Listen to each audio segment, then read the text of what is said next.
It's that time of the month again, and I'm so excited to come to you. And today is so interesting because we're talking about the first 6 months of being an Anzisha Fellow. When I say time flies like a thief in the night, I kid you not, because how am I in May already? How am I almost a year, or let's say 6 months basically after Anzisha? I remember vividly the first day I got the call on Zoom or on Teams by Mr. Nkrumah that I had been selected for the Anzisha Prize. I remember that day so clearly because I was feeling very down on that day.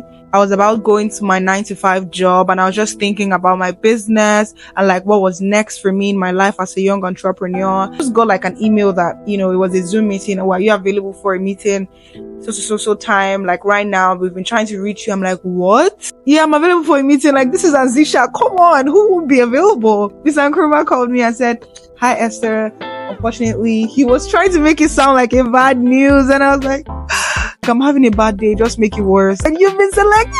Oh my God, that was so life changing for me. I would say that was one of the peak of my career as an entrepreneur, or my journey rather, as an entrepreneur. The acceptance call to the induction, like a 7 days, almost 1 week training, basically just immersing me into what Anzisha is all about and what the program's mission, vision, entails. And that Anzisha is all about the entrepreneur, not even the business, because they believe so much in us. And funny enough, in Swahili, Anzisha means start. They're basically invested in us. That changed and unlocked like a new dynamics in my mind, because I was almost at the verge of giving up on myself, but Anzisha looked at me and said, I see something in you.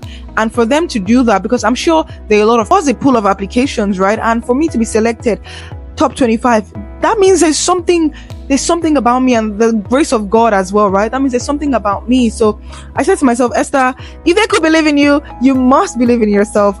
Pitching, I remember I had to leave Lagos to go to Ibadan to pitch my business. That for me was so exciting. At first I thought, oh no, I don't want to do this. Why would I have to leave, Lagos and commute all the way to Ibadan just to do like an online pitch? But I would love to do it again. I got to meet my Anzisha Fellow Christiana, Feichuku Christiana.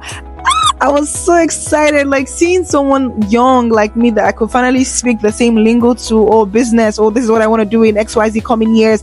And the person could really relate to me and understand. That for me was just so amazing, because I really don't keep a lot of friends. My circle is really small. So after the induction, we came back to Lagos. I was so sad. I went back to my 9-to-5 job, still trying to figure out like what exactly, or what the direction was for my business, for ESC Productions. Little to no sales. We're making little to no sales because customers weren't really coming, and I was working a 9-to-5 job. I was also studying at the side. So I would say my business was suffering at the time. So I was trying to look at everything I had learned from Anzisha, basically use that as a guide or a blueprint for what I would do for my business and in my business, right? Finally saw myself on the Anzisha Teams page. So excited about that. I'm like, oh my God, Mama, I made it. When I started my 9-to-5 job, I wasn't putting in so much effort into my personal business, ESC Productions, and it was beginning to tell on our overall sales and profits. The team members that I had were already leaving, because we're not making profit and they were not getting any money.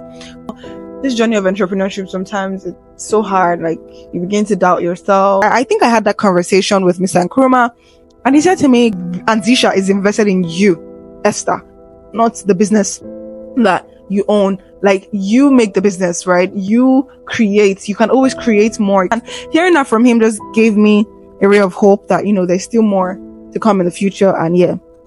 And then I was invited to speak on a panel on entrepreneurship and creativity, because I'm in the creative industry, the entertainment industry. And then in September, I bought my first car. After that, I launched my charity organization in October. Like, a huge change. I decided to quit my job. For entrepreneurship, this is my path. This is what I was called to do, right? And I just felt like being a 9-to-5 was just stifling me. So I I had a new business idea in mind, but before we get to that, I, just went back into acting for a bit. I had a job that I executed in December, and I was going to go into full-time content creation. Thankfully, the Alata Batago, the stipend from Anzisha. Oh, thank you, Jesus. Like $1,000. Received dollars before, but for the first time, like, God, it was like ordinary money, and it just made me realize that you can make more than this. You could do more. So with the money, I was able to secure myself a new content. Would I say, like new content equipment? I changed my phone for better quality, got new mics, and basically like just upgraded my content gadgets because I wanted to take that into the new year and make more money from content creation. Right. So thankfully I did that, poured back into myself, and I was so happy doing that. My space as well for content. And then I thought about a new idea for a new business, which was basically hair removal. I already got the branding process done. I already, started the whole marketing. No, I won't say marketing. I already started the branding process. And then I felt like I was back to square one again because I spent money. I already did the logo, the this, the that. It's hard sometimes. So I hope I didn't talk for so long. Thank you so much for watching, and see you next month. Ciao.